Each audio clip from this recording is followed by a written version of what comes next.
about to listen to the Dr. Daliah Show. Sassy, stimulating medical talk radio. Any medical advice Dr. Daliah Wax gives on her show should not be substituted for an actual visit to your medical provider. And now, here's Dr. Daliah.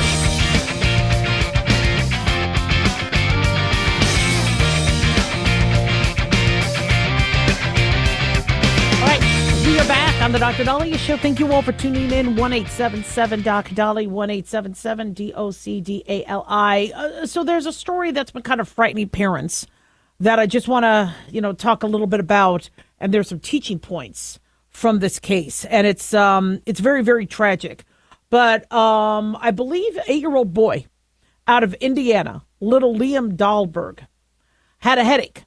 Came home from school last month with a headache. The next day, he died. And he had something called Haemophilus influenza. Now, Haemophilus influenza is not the flu, it's a bacteria. And it's a bacteria kids are vaccinated against. But he was diagnosed with this bacteria that caused Haemophilus influenza, probably meningitis and encephalitis when it goes to the brain and spinal cord. And he ended up passing from it. Now, his parents said he was vaccinated for it. But it took him within a day. Of course, parents in an unbelievable amount of pain. There's a GoFundMe page. But H. flu lives among us, sometimes harmlessly. According to Daily Mail, it can be in the nose and throat of many healthy people. But if you have a weakened immune system, or if you are also battling a viral infection or something else, it could then go into the bloodstream and then attack other organs. And a Haemophilus influenza meningitis is one of the reasons why we vaccinate for that. When parents are like, Daliah, look at all the vaccines we have. We got polio. We got hepatitis. We got tetanus, pertussis, all this. What's H. flu? Well, this is what it is. It's a bacteria that could infect your brain and spinal cord. So we vaccinate kids for it because it was more commonly a killer. And so sadly, this poor little boy didn't make it. And the family isn't sure how he got it. He was fully vaccinated as part of his routine childhood vaccinations. Think you get it 2 months. No, you get it at the 2, 4, 6 months. 95% effective at preventing infections. And he wasn't feeling well. He had a headache. When the headache did not subside, the family took him to the hospital the following morning. They got an MRI, and that's when they found that there was bacteria covering the brain and spinal cord. Damage was so severe that he was declared brain dead. Now, I know many people are like, oh my gosh, my kids, get, headaches all the time. Well, this is what I tell parents because, people panic at, when when is the best time to call it and go to a doctor. And so, I like to get a doctor right away. That's just me. And it's because I am a physician. But I can't stand hearing cases like this where, and it might have happened anyway. Sadly, he might have died anyway. But parents will call up telemedicine companies, and to me, their child has Guillain-Barré syndrome where they can't walk, or they have appendicitis, and the parents are like, well, what can I do at home? Give me tips on what I could do at home. Get seen. Well, what if it's nothing? I don't want to go in. What if it's nothing? And so when we have a child with a headache, one of the first things I think about is meningitis. That's just how I was trained. It's not going to be what the average parent thinks. They're like, well, my kid wants to get out of school, or my kid wants to get out of chores, or my kid has sinus pressure. See, we shine a light in their eyes. Sometimes the very first thing we do, we play around with their light. And if they're like, I can't look at the light, we're like, there's some irritation of the brain. We can detect sometimes very, very quickly In fact, I know if an adult or a child has meningitis before they walk into my office. Oh, yeah, right, Dr. Daliah. No, it's not because I'm good. No, it's not. I'm not saying I'm good. I can tell because they won't get out of the car. If you have meningitis or a severe headache, you don't want to walk. You don't want to bend your neck. So when my staff says your next patient can't come in, I'm like, why not? They said they can't get out of their car. Already I'm thinking meningitis. I mean, unless it's, of course, an ankle or knee or orthopedic issue. So let us do our job. But I understand the average parent doesn't have easy access to a doctor. Or they don't have the money to go to an urgent care or ER. You know, my father never wanted to go and get medical care done. And he's like, I don't want to be in debt. And I go, so you want to be the only one in the cemetery with no debt? I'd rather you be in debt and alive than be debt-free and in the cemetery. And, it's ridiculous. The medical costs are ridiculous. Now, there is a GoFundMe account for Liam. If I find, it says there's a GoFundMe account. I just don't have the link if I find it. But, and I don't think it's the parent's fault at all. You know, the child had a headache, but then it was worse the next day. And what does the average parent do? They'll try some Tylenol. They'll try some Motrin. But you see, for me, I'm the doctor, so I always want to know why they have a headache. Did they sustain head trauma that they don't remember? And they have a concussion or a bleed? Is it an infection in the brain? Is it eye strain? Is it, a really bad sinusitis? Is it flu? Is it COVID? And so, could something have been done? Maybe. But again, we just don't know what the situation was. It could have been a very mild headache, so the average person doesn't go to the hospital. But by the next day, now it could be he was exposed 2 days prior, and then it started to get to the point where it started a headache, and maybe there were other signs. So my recommendation to you all is when you're in doubt, check it out, because you just never know. And then, why would a fully vaccinated child get that sick? We need to look at the vaccines and make sure they don't need to be updated. 1-877-DOC-DALIAH.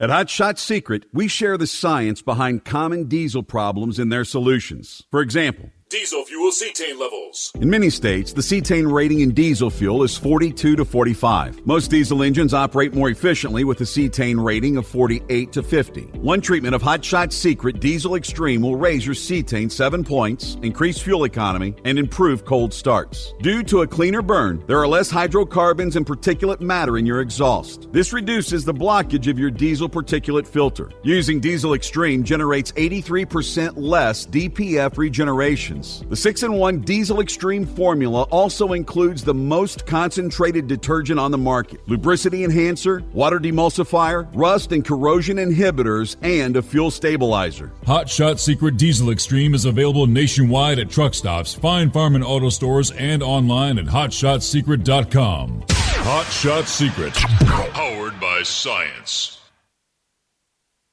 My name is Jim. I'm a veteran, and I lost both legs in Vietnam. My victory was proving that disability is not a limitation. I'm Julius. I'm a veteran. My victory was going from homeless to home.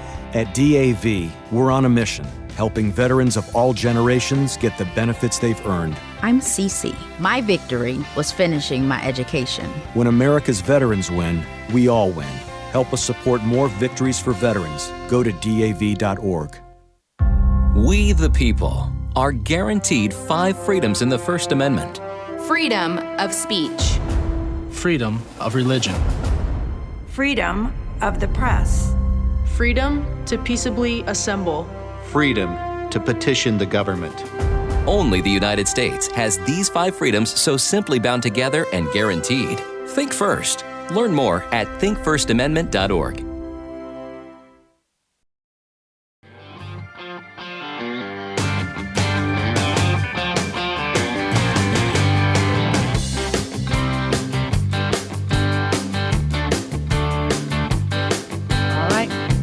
We are back on the Dr. Daliah Show. Thank you all for tuning in. 1-877-Doc-Dolly, 1-877-DOCDALI. Big thanks to Talk Media Network for making the show happen. Big thanks to Daniel, our producer. And big thanks to you all for tuning in. We really do appreciate it. Don't forget to follow us on Twitter or X at Dr. Daliah, Facebook, The Dr. Daliah Show, and on YouTube, click like and subscribe. So I think one of the most intriguing, fascinating people on the planet is Elon Musk. Sadly, people have been ripping him to pieces because they did not like him endorsing Trump or allowing Trump to get back on Twitter. And, I've been, watching his career inadvertently. You would have, and realizing that, this guy is, he's pretty brilliant. But one of you had asked me last week, what are his medical issues? And then today you're hearing all about his drug use. Well, I don't think he uses illegal illicit drugs. He has been very open about struggling with depression and using ketamine, a small amount. In fact, I think the New York Times had spoken about that. This isn't anything new, him using ketamine. It should be doctor supervised, obviously. But Elon Musk, and I'm not here to basically talk about all his medical, I'm not his physician, but, there has been, I believe he has publicly spoken about, struggles with depression and, Asperger's. It's been postulated he's had Asperger's, which could explain why he's so smart.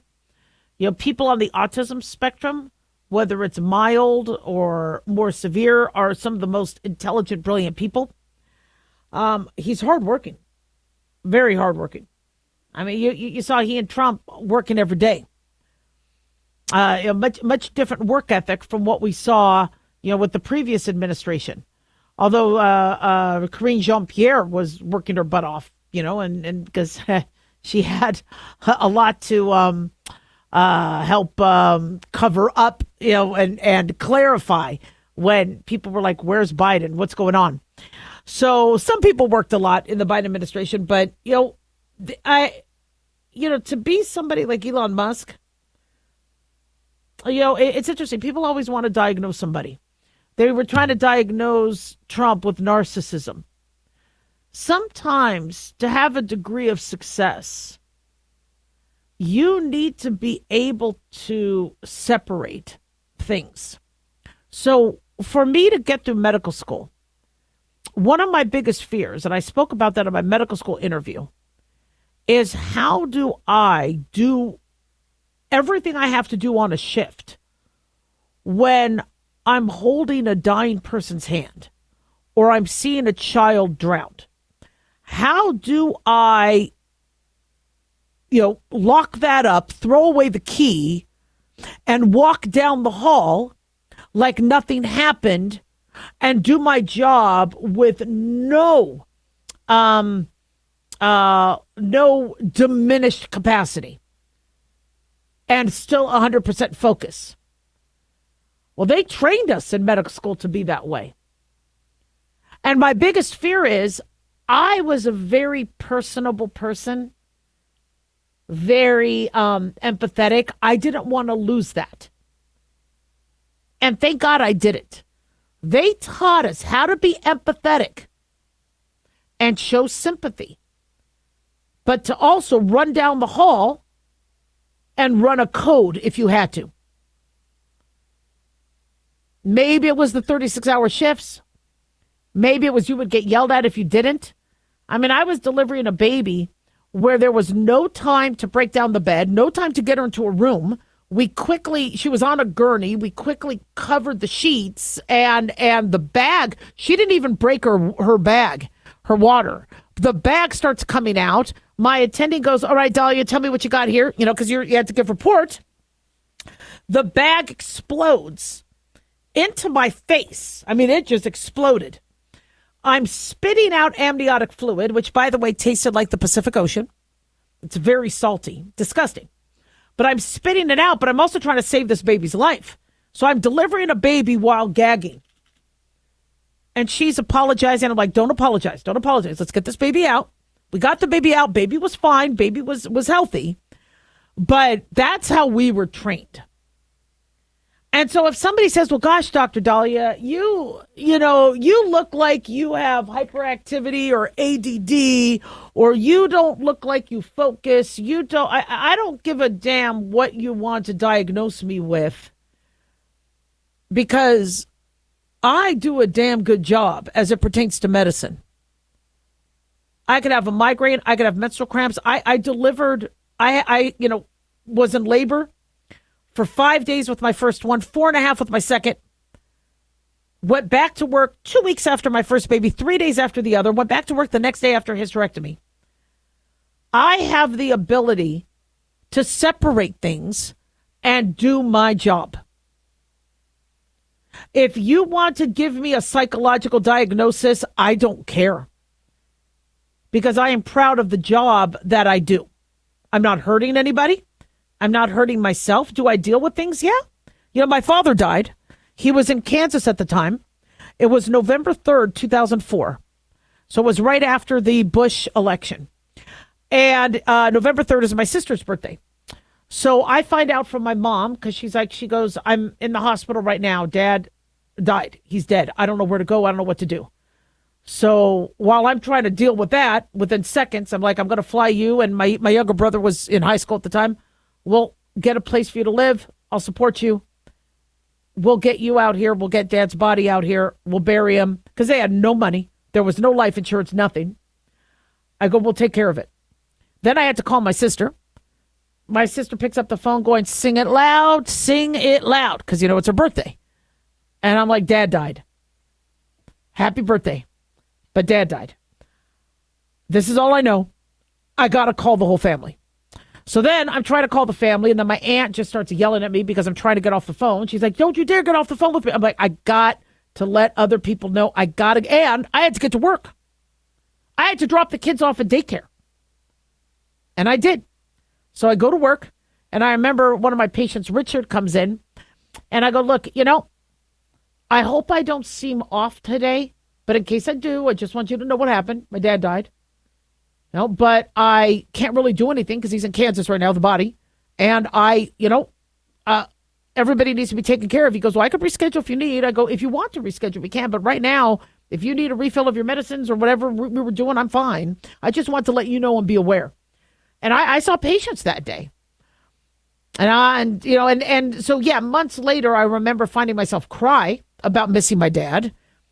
And so you never want to suppress or repress. That could then come out later like a pressure cooker. So I still dealt with it. But I learned in medical school how to multitask, how to do things. You could think I'm cold.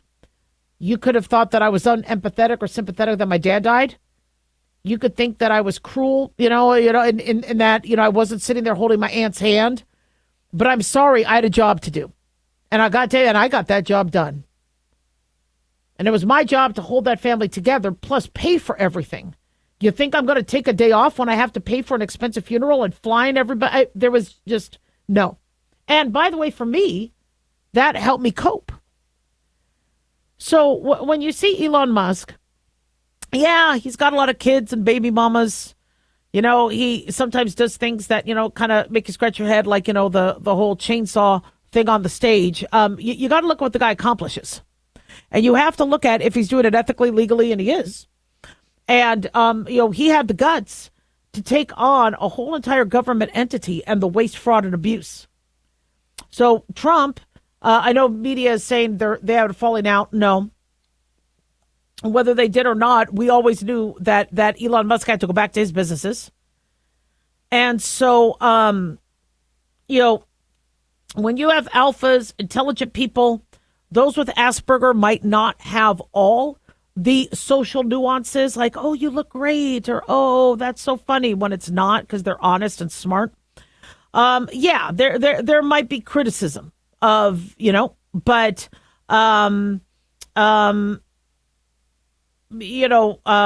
this is this was what we witnessed, historical. I wish Elon Musk well. I hope he's still. And they're about to have a press conference where they're going to talk about Elon Musk's future role, which will probably be in an advisory capacity, which this was an advisory capacity. But, while everybody wants to diagnose him and look at his ketamine and all that, my recommendation to you all is, look, you could diagnose but you could, deputize yourself as being a psychiatrist or a psychologist or a family doctor, whatever. I like to look at the results, and I like to look at the people around them. And if they're not hurt and nobody was hurt, and things got done, sometimes people have their own coping mechanisms as long as it doesn't hurt themselves or others. 1-877-DOC-DALI.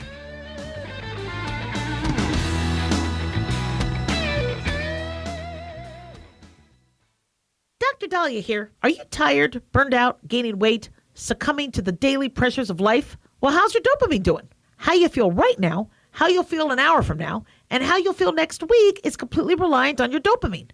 Our daily motivation and willingness to push through challenges depends on the intricate chemical process dopamine provides. Christian Kalikas and I created Deploying Dopamine, a book that tells you what dopamine is, when it dysfunctions, and how to successfully deploy it when needed. Find Deploying Dopamine on Amazon today. Check it out.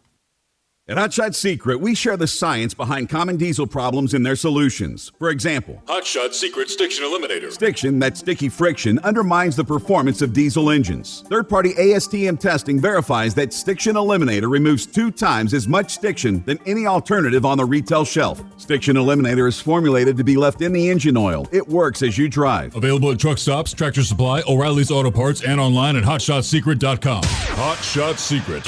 Powered by science.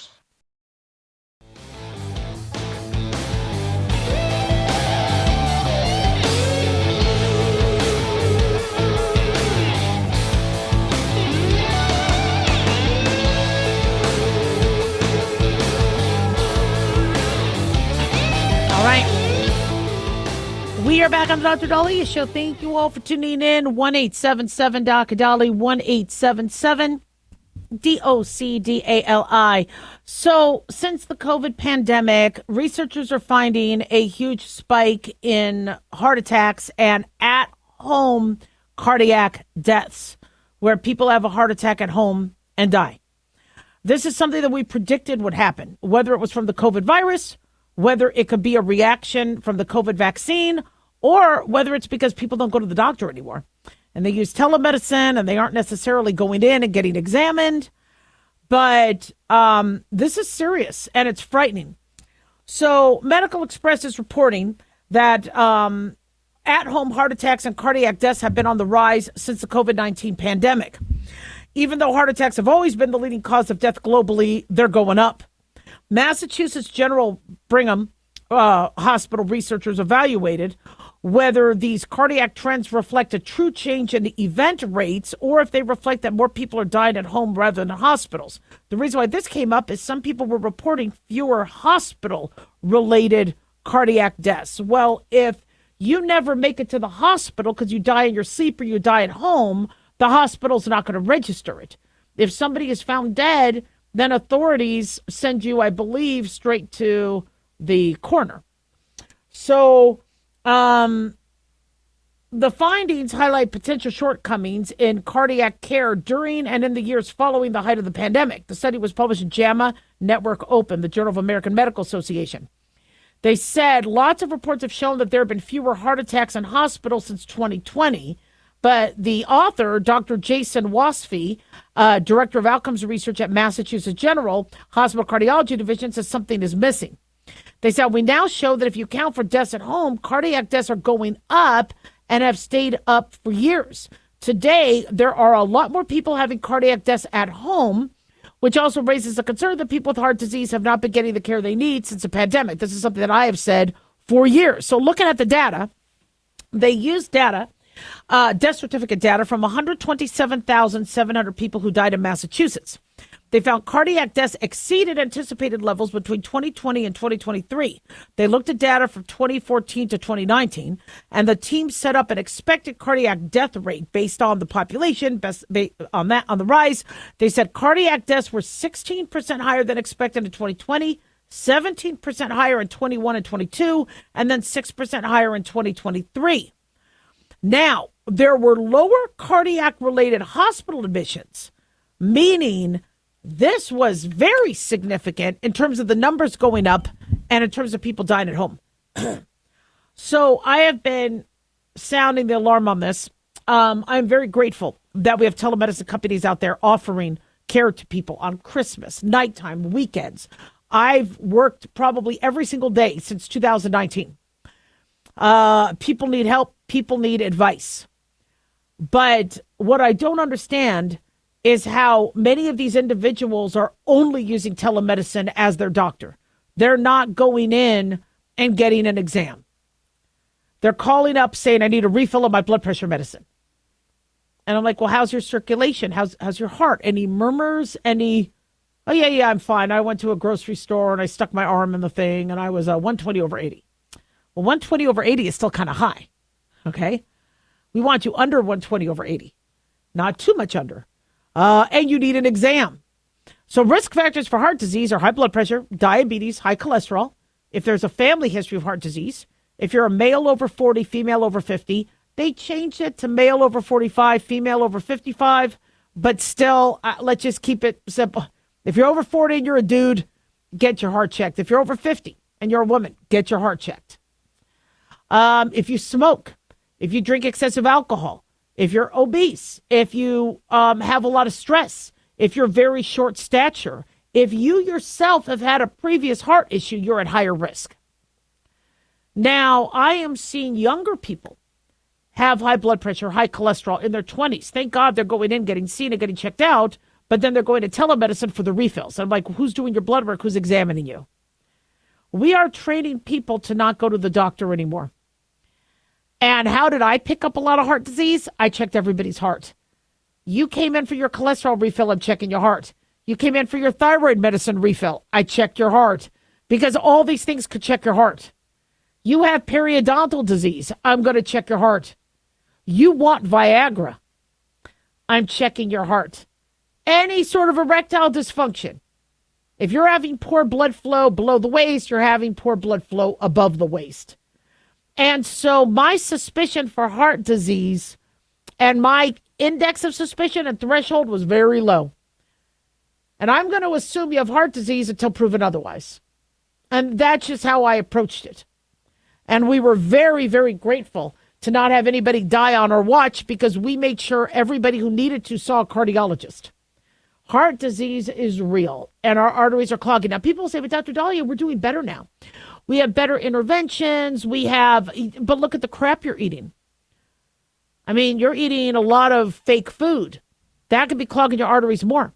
We have diabetes. Diabetes, to me, how I look at diabetes is take your cholesterol number and triple it if you have diabetes. My father's cholesterol wasn't that high. It was a little high. But because he had diabetes, he had a widowmaker, and my mom became a widow. His blood pressure wasn't that bad. His diabetes wasn't that bad. His cholesterol wasn't that bad. But the triad, unfortunately, he died of a massive heart attack, only 62.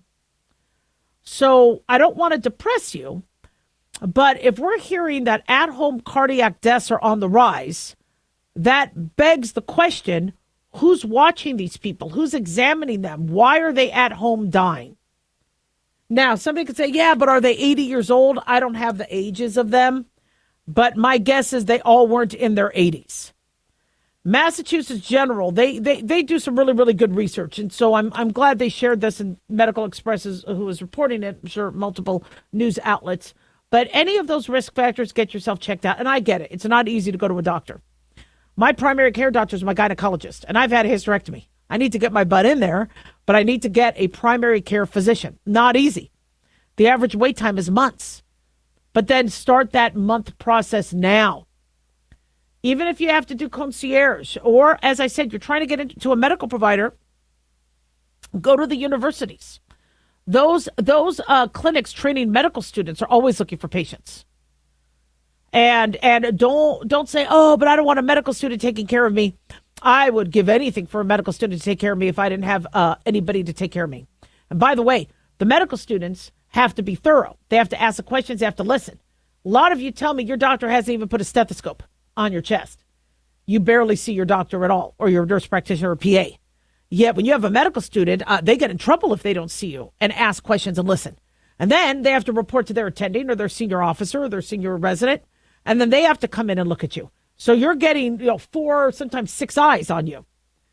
So if you don't have a medical provider, you have to see one. If you have any risk factors for cardiac disease, maybe try to get in with a cardiologist. A lot of insurances now are not as strict about having a referral. And so oftentimes many of you can go straight to a cardiologist. And I know people are saying, but I don't have the money. I don't have the money. Like I told my father, I would rather he be alive and in debt than dead with perfect credit. Well, look, we all owe. We owe on our houses. We owe on our cars. If I later get cosmetic surgery and I really need a lot done, I'm going to be owing the cosmetic surgeon. We are all going to be in debt. Don't let that prevent you from having appropriate health care. And if you are a family member and your loved one is sleep apnea also is, to me, a cardiac risk factor. If your loved one is in their sleep, right, and not breathing, that's bad. One of the reasons why stroke and heart attacks oftentimes happen early morning is we think that the person is going through night hypoxic, low oxygen. So that stresses the heart, causes the blood pressure spike, and then they're at risk for heart disease and stroke. So get checked for sleep apnea. 1-877-DOC-DALIAH. Don't go away.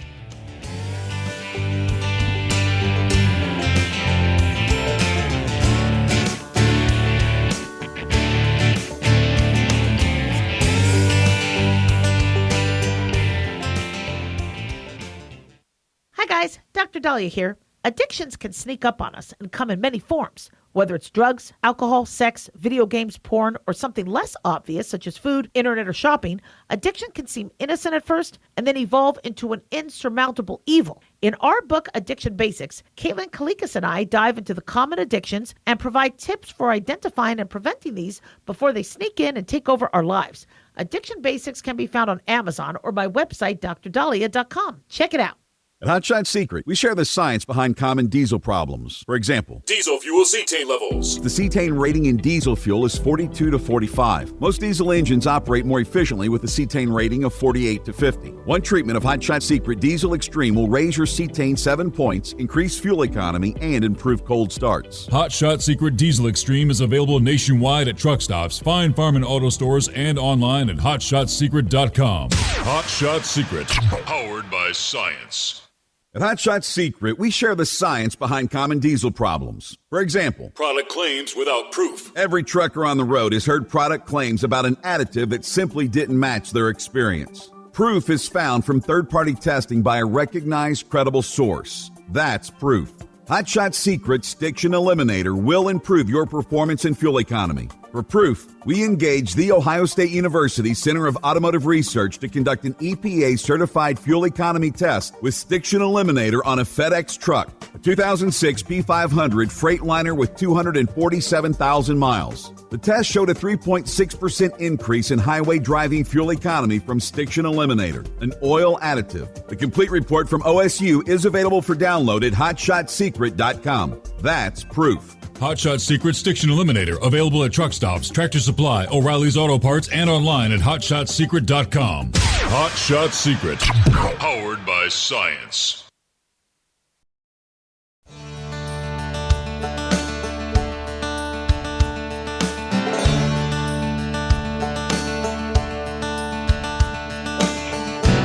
All right. We are back on the Dr. Daliah Show. Thank you all for tuning in. 1-877-DOC-DALI, 1-877-DOC-DALI. So one of the questions that is going to be, when you look back at 2025, when you look back at, the second Trump presidency, when you look back at our history, what were some of the, the famous questions? I think back in the 80s, where's the beef? Right? So, yeah. So I think one of the questions that is going to mark and identify and highlight the time we're living in right now is who is in our country Who's living here?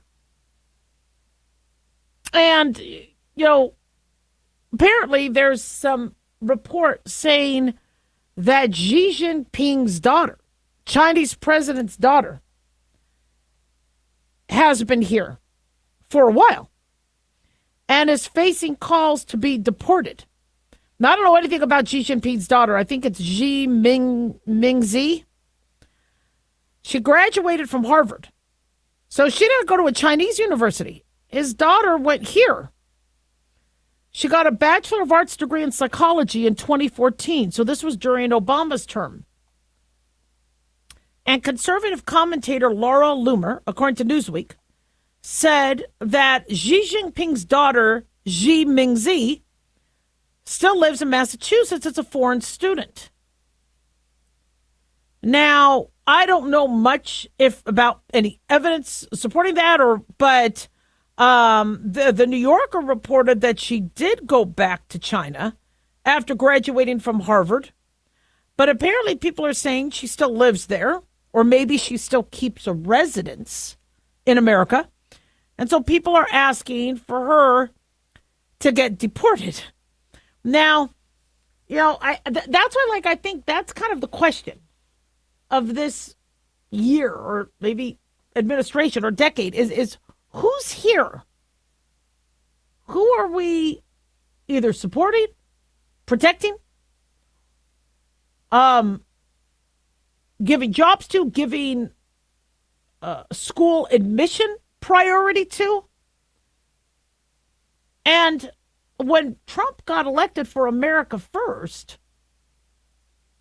he meant it. He wants Americans to have access to Harvard. Now, Xi Jinping's daughter, my guess, has had the money to go to Harvard, but she got seniority, or she got favoritism over an American applicant. And when you look at the percentage, I think they said almost a third of applicants to Harvard accepted are non-Americans. They're foreign. Now I like foreign students. I think having foreign exchange students and them coming over and learning, and then, bridging relationships here, and Americans going to other countries, I think it's very good. I think it really expands. If your child can go overseas and learn, that's fantastic. And having a reciprocal mutual relationship.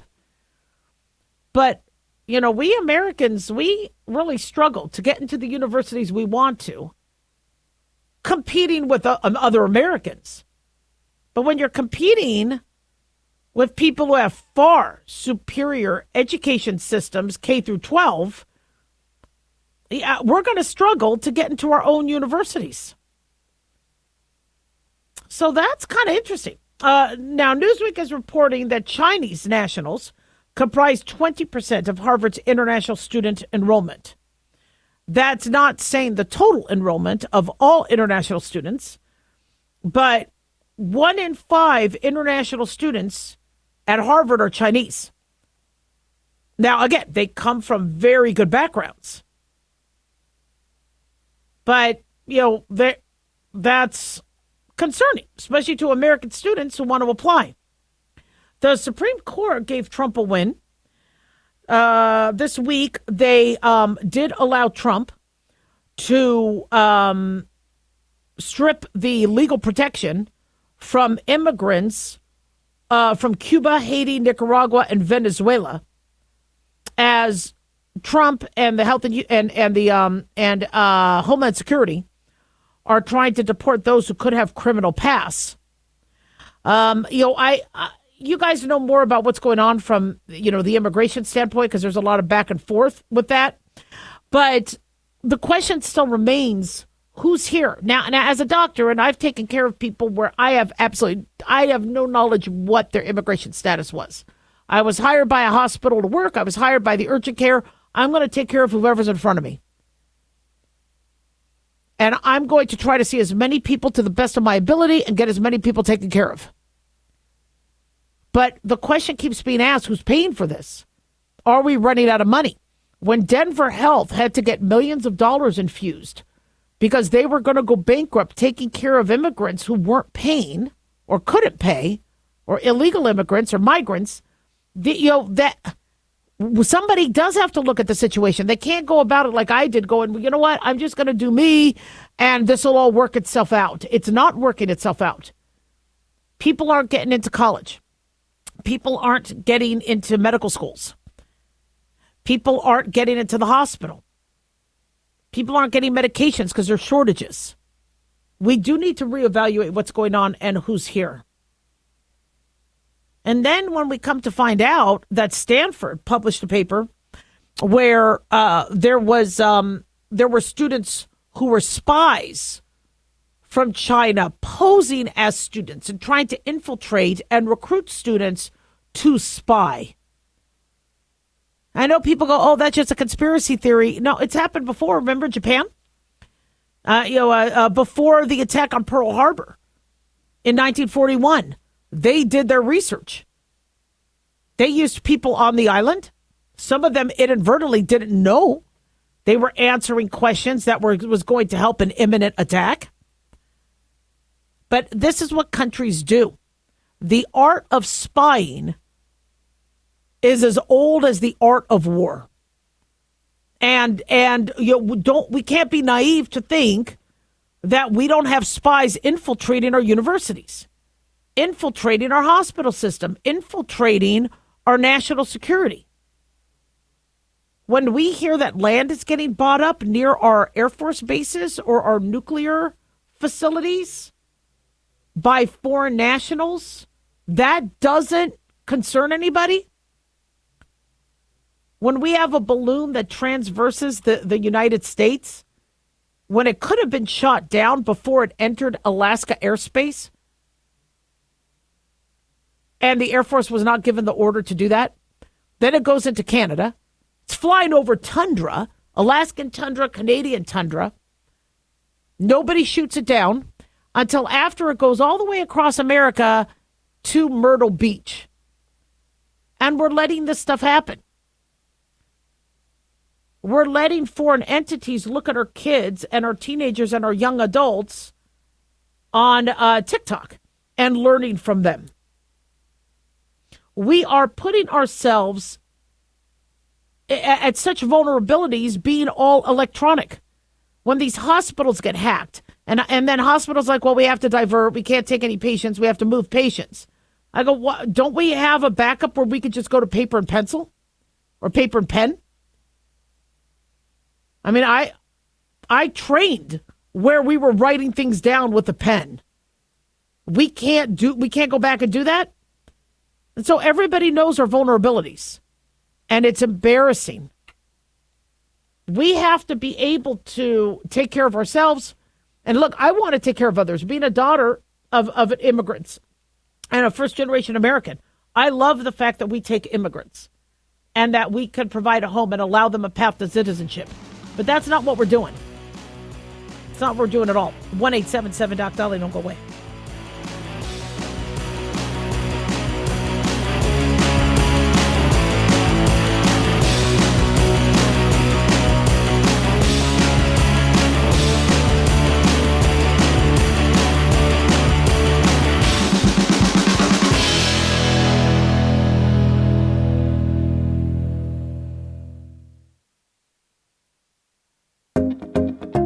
Did you know that healthy arteries make a gas? Yes, actually 3 known gases. Hi, I'm Dr. Mitch, and nitric oxide is a gas that's readily made all day long to keep our arteries open by relaxing the blood vessel walls. By doing this, our circulation is increased, bringing blood, oxygen, and nutrients to every part of your body. Both age and poor diet can lead to a loss of this precious gas, and in turn, blood pressure can go up, energy can go down, and you can get tingling in your hands and feet. Well, our product, Ultimate Nitric Oxide, can easily help fix this lack of nitric oxide. Go to TotalWellness.com. That's TotalWellness.com, where we are helping you to look good, feel good, and enjoy total wellness.